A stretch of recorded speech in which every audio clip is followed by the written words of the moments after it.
right, I am excited to have Levi Davis. He is our wife and our programs coordinator with me this morning, as well as Heather King. She is our women's leadership program coordinator. Good morning, y'all. How are y'all? Good. How are you? I'm great. Thank y'all for joining me on this glorious Wednesday morning. You guys are new to the role, or new to y'all's perspective roles at least. That's right. And I wanted to have you guys on and talk about the programs that that our organization offers, and kind of maybe introduce y'all to our audience. And so happy to have y'all. Thank you for the time. I know life's been really busy. Levi, you just came off of a wife and our to DC trip. Yeah, we spent a week in DC. Got back last week, actually. Good, yeah. So I'm happy that y'all are able to. I'm glad we were able to do this. So, but before we get started though with the episode, let's just go around and I'm gonna let you guys introduce yourselves to the audience. And so we'll start with you, Heather. Ladies first. Tell us about yourself and who you are, where you came from, and everything like that. People will be interested in knowing. Sure. So my name is Heather King. I grew up in Stevens County, Georgia, on a poultry operation. Was involved in FFA through high school. Graduated from Fort Valley State University with a degree in agricultural economics. I have been with Georgia Farm Bureau since July of 2018. Started as what was then a field rep, then district federation manager, working out with our volunteers, county presidents, boards, office managers out in the field. I did that for around 6 years, and then came on in November of 2024 as Women's Leadership Program Coordinator. I think women are essential to Farm Bureau, to organization, to agriculture in general. So I'm really excited to work with the ladies of Farm Bureau. Awesome. Yeah. Levi, what about you? Yeah, so kind of similar upbringing to Heather. I actually grew up in Perry, Georgia. We had a small beef cattle operation in our family, so grew up experiencing that, working on that. Was involved in FFA throughout high school. Actually got the opportunity to serve as a state FFA officer my senior year, which was really awesome. Kind of opened my eyes to Farm Bureau. Kind of knew I always wanted to end up there in some capacity. From there, I moved on to Northeastern Oklahoma A&M College for livestock judging. Came back, did that for junior college, came back to the University of Georgia, got a degree in agribusiness, graduated there in 2018. Had a couple of jobs outside of college, but I started with Farm Bureau working on my 6th year now. So I started actually on the insurance company side of things. I was a claims adjuster down in Thomas Mitchell and Grady counties. So I came to the Federation probably about 3.5 years ago now as a district federation manager in District 8. We call those DFMs. District 8, for those that don't know, we have 10 districts in Georgia Farm Bureau. District 8 is kind of right in the middle to the west. So we've got Houston County, Macon County, kind of all the way down to that Clay and Randolph County, that Alabama line really. But same as Heather, November 25th, I think, was the official start day for this position. And I now serve as the Young Farmers and Ranchers Programs Coordinator. Super excited to be here. Like Heather mentioned, women are essential, in agriculture, essential in everything. Young Farmers and Ranchers are just as essential. We're hoping, this program's, I guess the heart of the program is to raise leaders to, serve in Farm Bureau and to serve the agriculture community in the future. And, we've already gotten several opportunities to do that since, my short tenure here, and we're looking at a lot of good things coming down the pipe. So awesome. Yeah. What's crazy to me is how whenever you both were talking how long you've been with Federation. I've been with Federation, it'll be 8 years in August, and it's so crazy how time is such a flat circle. Yeah. Because I remember when Heather started, and I feel like I remember it's just crazy. Sorry, that was just a very surreal moment. Sorry, yeah. I wanted to point that out. But awesome. Well, in terms of your actual programs themselves, let's break those down. For someone out there that obviously, for those within Farm Bureau, they're probably well versed in those. But for someone out there that's maybe new to Farm Bureau, or maybe they're interested, or maybe they're just happened upon this podcast episode. Let's break those programs down. So for you, Heather, in terms of women's leadership program, what is that? Give the audience or give those listening, a summary, I guess, or what that program is and what the goal of that program is. Sure. So the goal for Women's Leadership Program is to involve women in all aspects of agriculture and volunteering in our organization. That starts at the county level. Anything that any member can be involved in, women can be involved in. We have a lot of ladies who are involved in Ag in the Classroom programs.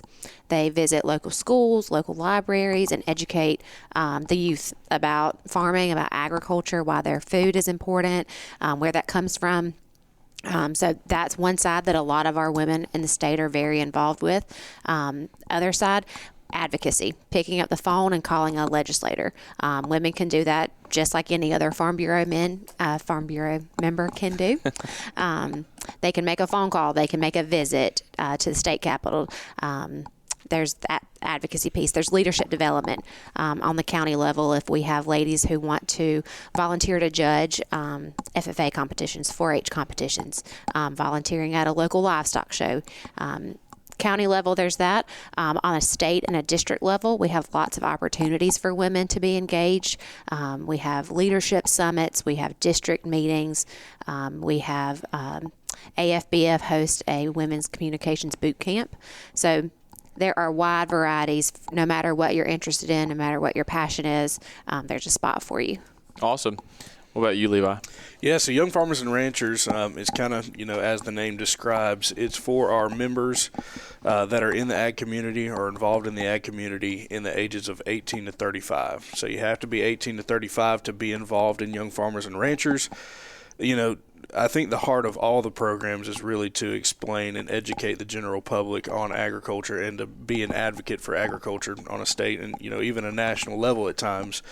And one of the ways that we really focus on doing that in the Young Farmers and Ranchers program is by their development, developing those leadership skills, developing, these young leaders to go and, pursue jobs in the ag field or, be a more efficient farmer or go and advocate for farming on a, like I said, state and national level, maybe even get some board members out of it, something like that.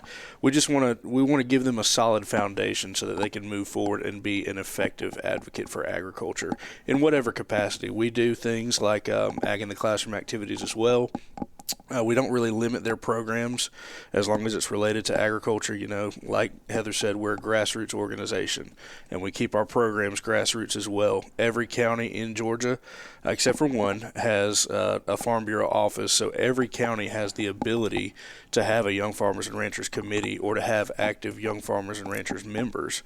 And we do things on the district level, on the county level as well. That could be helping out, volunteering for some things, doing some ag in the classroom activities like we talked about previously. On the district level, we do encourage them to have a district meeting each year. So the women's leadership and the Young Farmers and Ranchers, the chairs for those districts will actually be responsible for putting on an event for the Young Farmers and Ranchers members in that district. So again, there's 10 districts for Farm Bureau in the state of Georgia, so we've got 10 families that represent those districts on our committee, and they are in turn responsible for putting on those events. And one of the things that we've tried to instill in them is to follow our REAP protocol or our REAP program. That's the Rewarding Excellence in Ag Programs.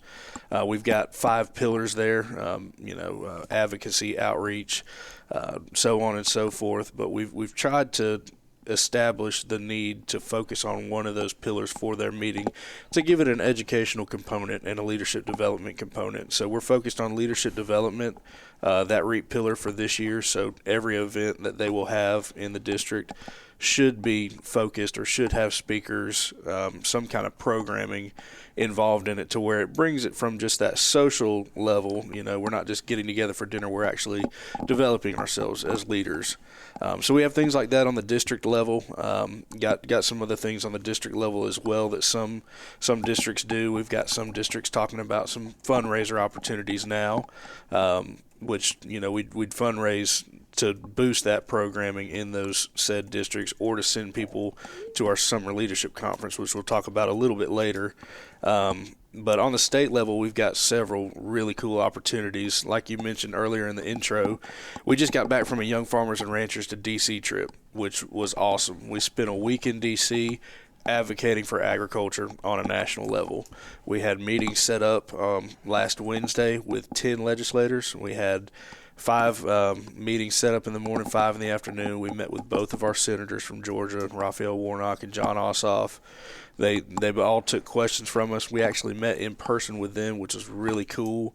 That allowed them kind of a platform to share their experiences on the farm and their experiences in agriculture and what agriculture is facing, and really put it on the forefront of their minds. So when they're voting on legislation and things of that nature, they can be a better advocate for us as well. That's one thing that we offer. And then we do another big thing is our summer leadership conference. We do that every year. It's always on Jekyll Island in July. This year it'll be July 16th through the 19th. And that is an opportunity for any young farmer and rancher from across the state to go down to Jekyll. It's a big networking opportunity. We've got several. We've got a luncheon with your industry. So those that are in the beef industry would sit at a table together and talk. Those in the poultry industry, those in row crops, things like that would be able to sit down and kind of talk. And that's open for any young farmer and rancher member. Again, Young Farmers and Ranchers is limited to 18 to 35-year-olds. But we've got that, and then at that, we also have 3 award categories. We've got our Achievement in Agriculture Award, our Excellence in Agriculture Award, and our Discussion Meet competition that actually happens at Jekyll. So that's just kind of a handful of other ways that we're developing these leaders to move forward in Farm Bureau and move forward, like I said earlier, being an advocate for agriculture. Awesome. Yeah. I'm going to go back to you, Heather. So in terms of women's leadership, you kind of broke down the program itself. And, as we mentioned at the beginning, you guys are new to the positions. Y'all started, back in November of last year of 2024. With that being said, you as the programs coordinator, obviously you guys are in charge of taking these programs and kind of, building them up, essentially, taking it and running with it, if you will. So that being said, I want to kind of get y'all's thoughts on, you both broke down your programs. Where do you plan on going? Where do you plan on taking it? What are some things that you guys are looking to do to increase participation? Work, like you said, maybe work on those on further leadership and helping build that network that you guys talk about. Sure. So our women's leadership national president, I heard her say this at Fusion a few weeks ago, and it really resonated with me that we need to have a women's leadership program until we don't need to have one. And that means that until the leadership is reflective of the participation of women that we have that are involved in agriculture, around 30% of farmers in the U.S. are female, that that's why we need to have a dedicated women's leadership program. So my goal, we have district chairs that serve on our state committee, is to really pour into those women, develop them as leaders so that they can go back into their counties and their districts. They can help train new volunteers. We can have more volunteers in more counties, in more schools. We can teach more kids. We have a further reach. The more that we can kind of have that grassroots network spread out and have leaders who are ready to go, who know what they're doing, who are passionate about Farm Bureau, who are passionate about that leadership development piece and about educating and furthering the mission of Farm Bureau and telling the story of agriculture. I think that's why it's so important for us to have the women's leadership program. So trainings, lots of breakout sessions when we do things, very engaged opportunities for people to learn, develop their skills, and use that in the counties is kind of my goal. Also developing more advocates who are prepared, media opportunities, people, local news stations even that are calling and wanting a story or wanting perspective, especially, we've got agriculture's in the news a lot recently with tariffs and how expensive it is for farmers to continue. I want our ladies who are involved in our program to be ready at a moment's notice to tell their story and tell it effectively. So that's kind of a goal of the program and why I think it's important. And just having the network of people across the state that they can rely on, something that's working up here. I think that having those relationships and leadership development skills to be able to tell their story and work with each other is important. That's awesome. Yeah, I mean, I think, and I think, like I said, time's a flat circle. Things run together in my head. But I attend a lot of the YFNR events, and particularly the Summer Leadership Conference. And I think it was one of the young farmer chairs that said that how it's just great to have people from all over be able to network, and how important it is just to be able to, because I mean, people don't really realize how diverse Georgia agriculture is, and just how diverse life can be on different operations. Yeah, you work in agriculture and you're either working to provide food, fiber, or shelter, but that looks a lot differently in every area of the state, in whatever commodity that is. And so I just think, to your point, Heather, about networking and the importance behind that, I think that's so valid in itself. It's just being able to have like-minded people that have, yes, a shared common interest, but be able to hear different perspectives and what that looks like is so unique. And I think that's a great thing about Farm Bureau and the programs that you both are running, is you have the opportunity to allow people that opportunity that otherwise they may not ever get to. Yeah. So, relationships are the foundation of Farm Bureau to me, whether it's relationships with each other, relationships with our politicians, relationships with staff and county folks. Those types of things, we don't need to reinvent the wheel. No. And so when we create those networks and the relationships, it means that somebody who's doing a really awesome advocacy program in North Georgia that's reaching a lot of people, having a big impact, they can share that with somebody in South Georgia and say that it's going to work. And I think we can be a more effective organization the more that we foster those relationships. Yeah, and what you don't realize is, and it's something I thought of while I went. I didn't go to YFNR to DC, obviously. I did go to our president's trip, which is similar in a way that, in a sense of how we go to the offices of the legislators and try to advocate. But one thing I thought was interesting is how you, even though you're in the same industry, you're creating an advocate. You're creating an advocate for somebody that even works in agriculture. Like, for instance, some of the guys that were speaking in some of the office visits in D.C. were having to kind of go to bat for somebody that couldn't be in the room regarding H2A. And so it's just really neat. Like you said, we don't have to reinvent the wheel. It is all relationships, and it's all a unified front and mission, and that's what matters most. But anyway, sorry, I went off on a little bit of a tangent there. Sorry. I'm like ADHD, so I like hop all over the place. Levi, I'm gonna kind of give you the same question of, what's next? What's next for the YFNR program? What are some goals that you may have as that coordinator now? Yeah. So I think Young Farmers and Ranchers programmatically is in a really good place. I'm not changing Summer Leadership Conference. That is here to stay. Young Farmers and Ranchers to DC is a great program. There are some minute things that, after experiencing it for the first time in this role with a group, I'd like to make some minor changes. But one thing that I'm really focused on this year, as far as Summer Leadership Conference goes, is having some interactive breakout sessions. In the past we've had some that it's kind of you sit down and you listen to somebody, and they're always good. They're always informative. But I'd like to have some that are more of a panel discussion, maybe have a mental health session in there, where we have a farmer come in and share some experiences that they've gone through personally, and then, couple that with a researcher from the University of Georgia or maybe Mercer, where they can share the actual numbers, from farm stressors that farmers face, and even farm spouses face that may have an off-the-farm job. I'm trying to incorporate a few more of those this year, kind of get the crowd involved in them, have some questions from the crowd. We have done some of that in the past, and I think they've gone over really well. And that's something that, I've been leaning a lot on our committee. I mentioned our committee earlier, and we have gone through and we've come up with 6 really good breakout sessions for this upcoming Summer Leadership Conference that I won't announce now, but I'm really excited about those. I think we'll have some good reviews on the surveys for those breakout sessions.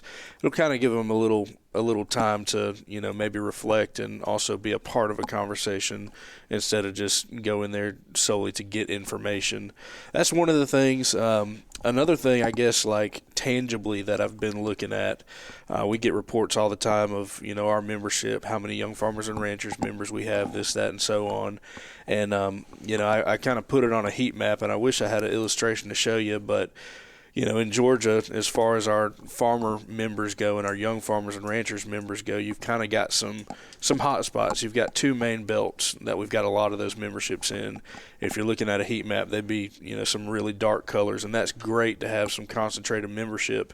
But I did that, and I kind of cross-referenced it with a heat map of who has gone to Summer Leadership Conference in the past, so versus our general population of Young Farmers and Ranchers members. And we've got a lot of holes in that map that I'd like to try to fill. I've been working with the committee a little bit on kind of explaining to them the need to get those holes filled and get those counties involved, because like y'all said earlier, somebody will advocate for farmers, no matter what. We're going to go up there and, if you're not able to make a meeting, somebody can speak for you. We're all facing similar issues, but if we can get them involved and get them bought into Farm Bureau, get them to that Summer Leadership Conference, that's really the buy-in for me for Young Farmers and Ranchers, is having them attend that SLC conference. So I guess really what I would encourage my committee to do, and what I'd encourage listeners to do, is start having those conversations with your county leadership. We mentioned earlier that every county in Georgia except for one has a Farm Bureau office, so they all have the ability to have a committee. And I'm not saying, go in there guns blazing or anything. That's just a conversation that we need to have with the leadership, and we've got, of course, Heather and I, our resources, Heather for the women's and me for the Young Farmers and Ranchers. We've also got the district chairs, the DFMs, and those districts are a great resource. They're super helpful when it comes to doing these kinds of things. I mentioned earlier that I came from a district federation manager background, and I understand that the same thing may not work for everybody, but one thing that we did have some success in as far as growing Young Farmers and Ranchers programs was having interest meetings where we invited the membership list of Young Farmers and Ranchers for that county. We had, pizza and a presentation, and then we kind of got to know a little bit about everybody and scheduled another meeting off of that and kind of move forward with that process. And some of those people that came to those interest meetings actually ended up attending some of the conferences and events that we have throughout the year, which is amazing. So I guess my roundabout way of saying what this second goal for me is increasing our attendance, maybe not number wise, but across the geography of Georgia. I'd like to see majority of counties from each district have at least somebody go so they can experience it, report back to their counties, and they can see, not only what I got from the conference or what they got from the conference, they can see what the conference is doing for them, what Young Farmers and Ranchers opportunities are available for that county, and how Farm Bureau is constantly fighting for them. I guess a caveat to that, or a second goal along with that, is boosting the number of counties that have active committees. I'd love to see that increase, because the same for that. We've got some hot spots. We've got a lot of counties that have really active committees, but I'd like to see every county be advocated for on a personal level, with somebody from that county being in that leadership role or attending the conference. Got kind of one big thing coming down the pipe, which I won't announce yet, but a big issue that we face, at least in District 8, was having the funds to be able to send folks to that Summer Leadership Conference. I feel like I'm beating a dead horse talking about Summer Leadership Conference, but that's really the ticket that gets people involved. If they can go on that or the Wife and Art of DC trip, it sends them home. With a spark, and they're able to start a fire in their counties. Looking at some potential ways to do some kind of event fundraising type things and offer, I don't know if you'd call them mini grants or, just an award for new timers to come to conference comped on us because we were able to do those fundraising activities. But I'll once we have some solidified dates and some solidified ideas, I'll be able to expand on that. But that is something that we're looking forward to coming down the pipe. Awesome.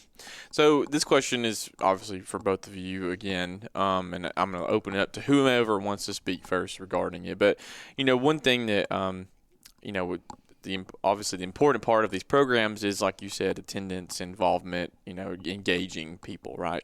What I guess my question is because I've always how do people get involved? I guess what are the ways? Like you said, I agree with you, Levi. I've seen it time and time again. I've been around for a while now, but summer leadership in terms of YF&R typically is that ticket. If you can get someone to YF&R, you'll typically see them around for a couple of years. It gets them ignited. It sparks them. It ignites that flame, if you will, in them. And I agree with you on that. But in terms of getting that, what's the?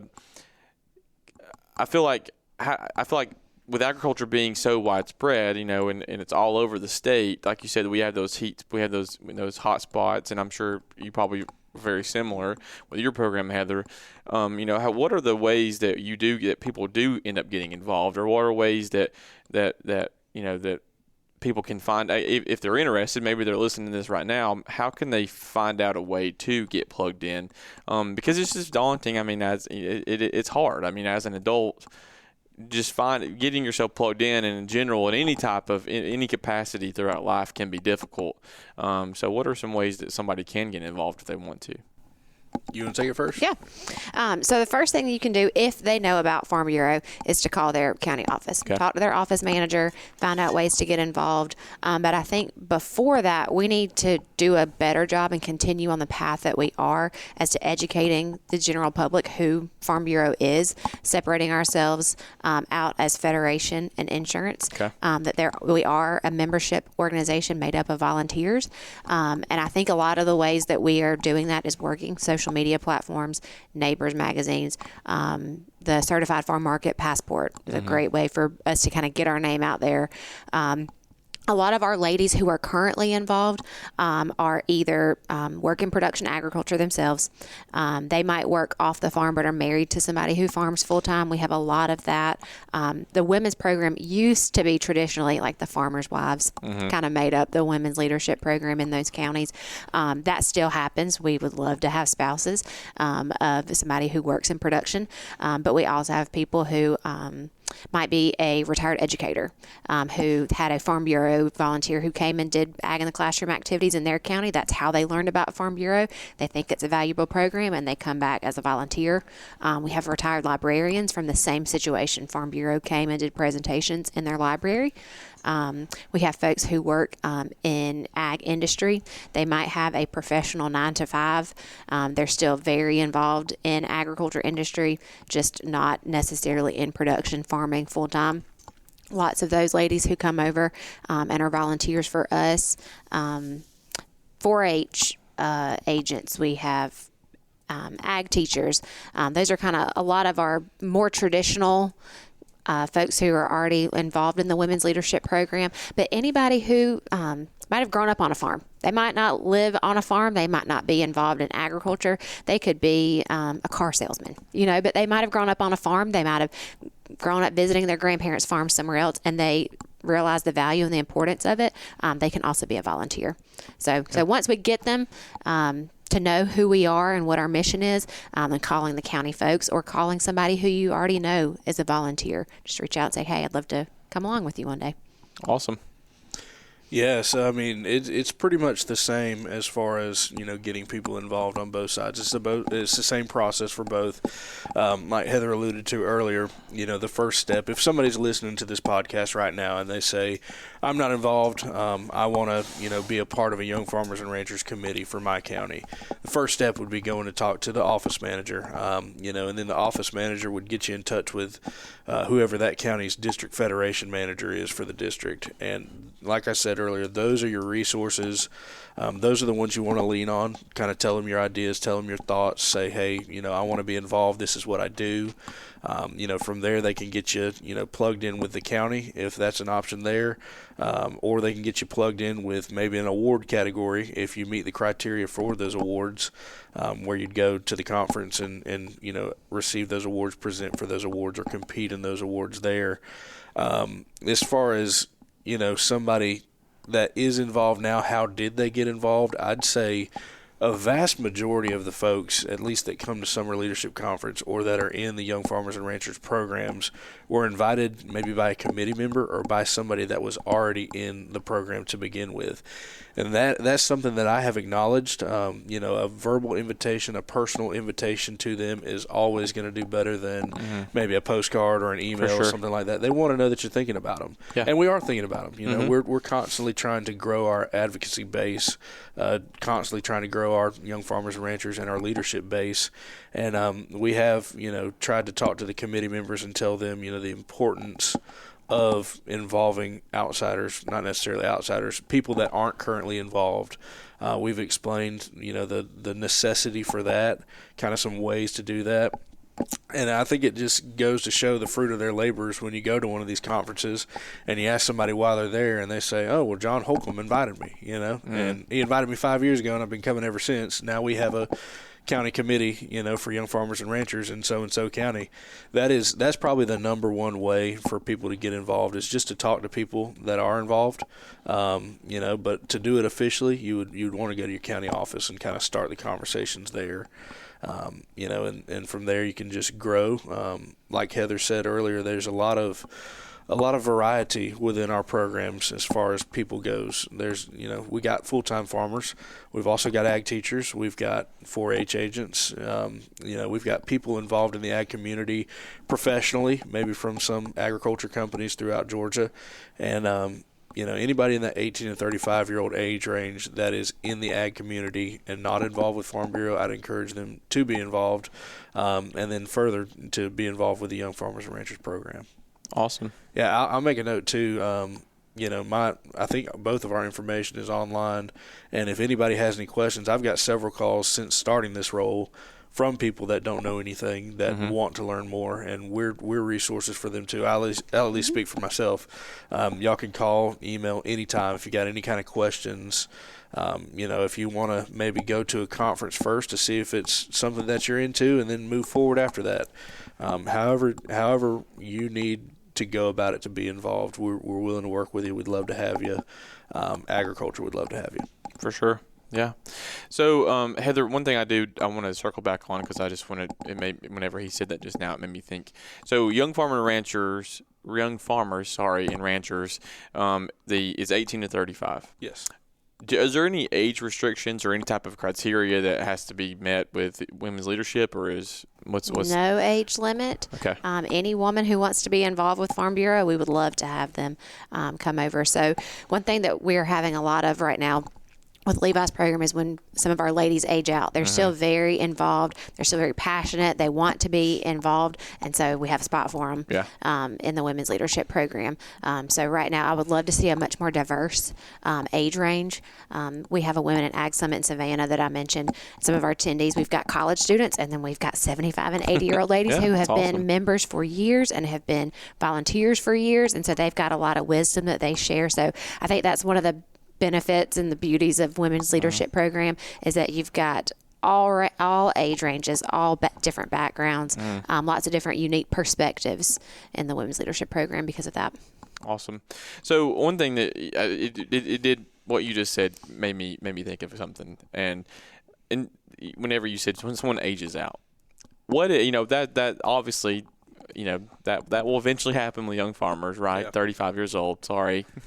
and it does, I see, because a lot of them enjoy it so much. I've seen them roll off and whatnot. But what is, after young farmers specifically, and even with the women's leadership, what is we talk about succession planning a lot within Farm Bureau. We talk about it on the farm level. We talk about, talk about it and getting the next generation ready for the next leadership role or whatever comes next within the organization or whatever.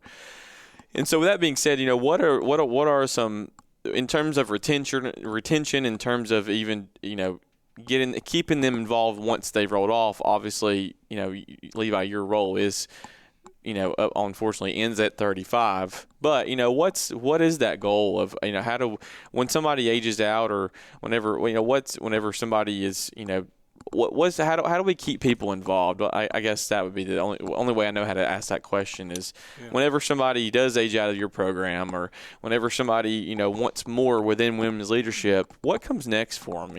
In terms of within Farm Bureau, and how do we keep them engaged? I guess. Yeah, so that's kind of a loaded question there. I'd say there's not. That's a curveball. I'm sorry. The goal itself is to keep them involved. Now, the underlying goal of what that involvement is different for every individual, every person. Age out at 35. Farm Bureau does a great job of having multiple other ways that people and producers can be involved. It's not my program area to necessarily give exact details on, but we've got commodity advisory committees that people can be involved on or involved in. And I guess ultimately the goal for young farmers and ranchers is to, again, develop them as leaders. So we could be potentially looking at some of those young farmers and ranchers members that age out and moving into a role with their county board, serving on the county board of directors there, maybe even the state board one day. That's kind of, the goal of it is to train up those folks to be able to take those leadership positions and move forward, with speaking out about the ag industry and issues that we're facing at any current time. I guess, again, I use the word tangible things that we can tell our people that are aging out, maybe this year to look forward to is being involved, in some of those maybe commodity advisory committees if they're, in their relative fields, or trying to, move towards a board seat, something like that, something else to continue your professional development in the agriculture industry. And then on top of all that, of course, we've got our Georgia Farm Bureau annual convention. AFBF has several things. Heather mentioned a webinar earlier. There are opportunities like that.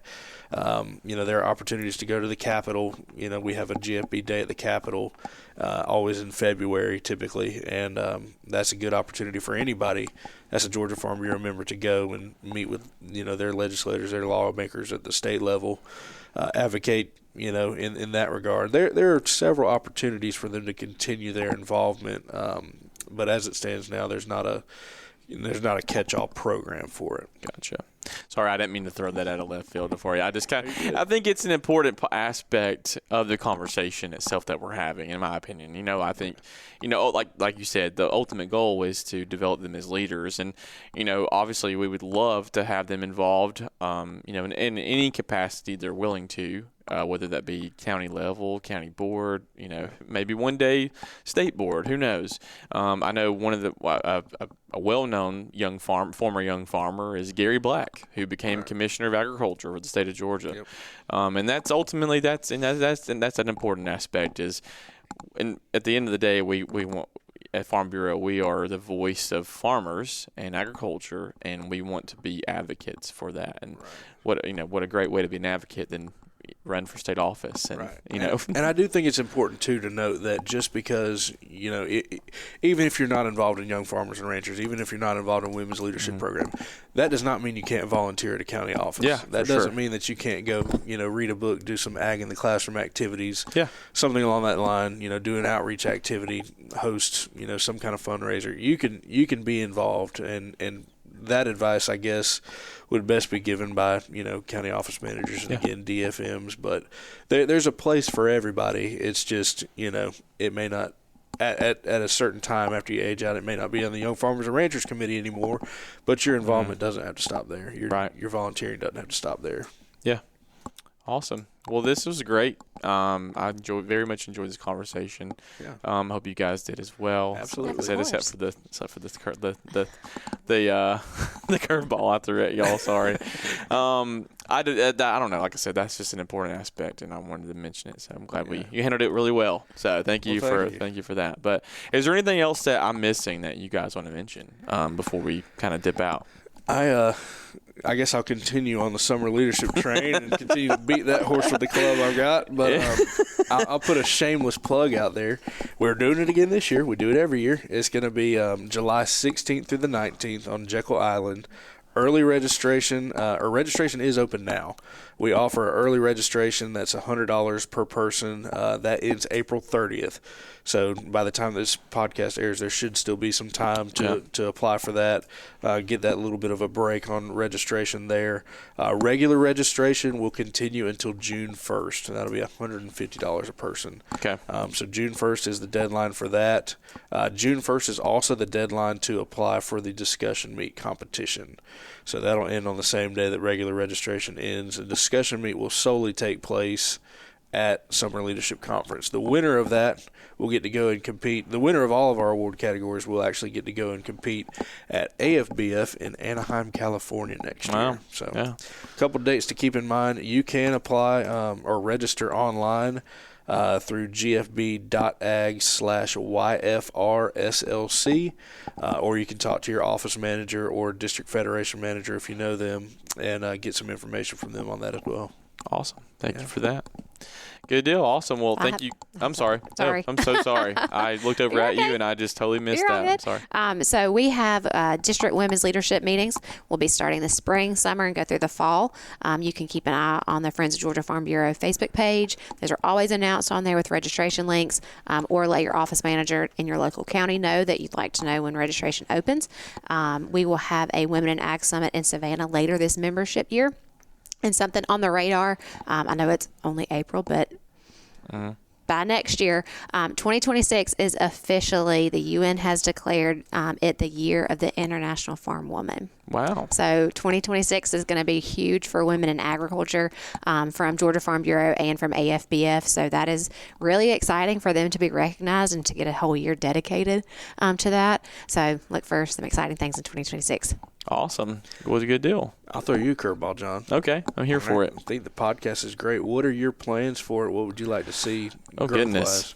I have a couple tricks up my sleeve, Levi. Thank you for asking. That actually was not planned. For anyone listening, I don't care. It's fine. That wasn't planned. I didn't tell him to ask me that. So I am obviously the producer and I host it. The last couple of years, I've kind of been working to try to figure out a game plan for what I want it to look like. And I think this is it. I think roundtable discussions of us being able to chat about things more conversationally, more casually, I think resonates a lot more with people. I am a journalist by heart, by trade. I work specifically for the Farm Monitor. Most people that probably listen to this probably know that by now because I do a lot of plugs and I use a lot of that content. But, those hard news features sometimes just don't resonate well. I don't know when some people, not no one, but some people don't really want to go to the ins and outs of crop production and stuff, and that's fine. Everyone has their own cup of tea. Everyone has their interest. So, to answer your question, moving forward, I want to continue this. I want to build this up to where I bring people on and discuss things more casually, conversationally about topics that are related to agriculture, that may be on the boundaries, I guess, pushing the boundaries of what agriculture may look like, and try to get younger people involved and try to get people listening. Use this as an outlet to advocate in a way.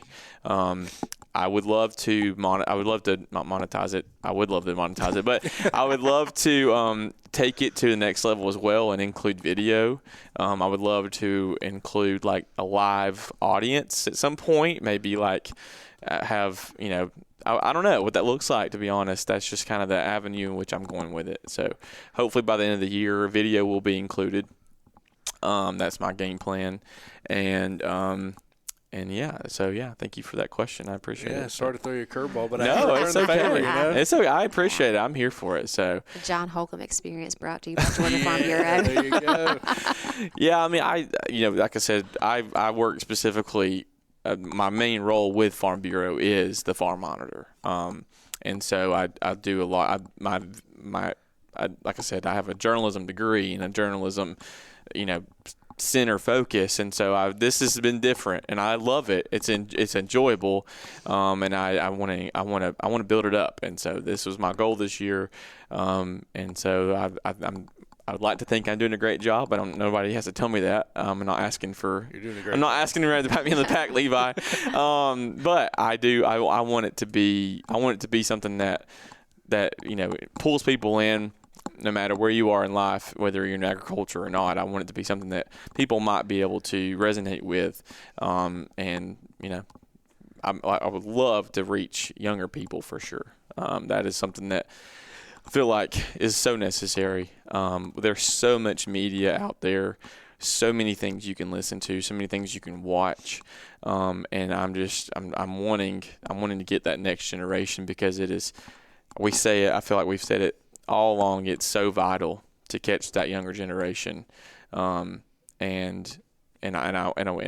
we have to, and I hope this is a way to do that, and so hopefully that's where the video comes in too. Younger people typically watch reels, TikToks, things like that, and that's where I want to include video in, is try to get it at least on their radar at the very least, and maybe they'll see it every now and then. Maybe they're interested in it. Maybe they'll subscribe. That's the ultimate goal. But yeah. That's awesome. I definitely think podcasts are hot. I mean, yeah, I think there's a lot of people there's that would just so many. That's just the thing, is there's just so much media. Like, as a society, we've never had more information at our fingertips than now. Right. And it's so easy to be so oblivious to actual things that are important because of that. I feel like, and it's a battle of misinformation as well. You got to battle that too, and that's what we have to battle in Farm Bureau. A lot of times we find ourselves on the defense of trying to defend what's important to us, and I want to be more offensive and not in your face, but just. This is the fact. This is somebody's real story. This is an important aspect of agriculture and maybe hopefully it will resonate. So, yeah, cool, awesome. Well, thank y'all again. It was great to see you all. Thanks for having the time, taking the time to be on here, and I enjoyed having y'all. So thanks. Absolutely. Thank you.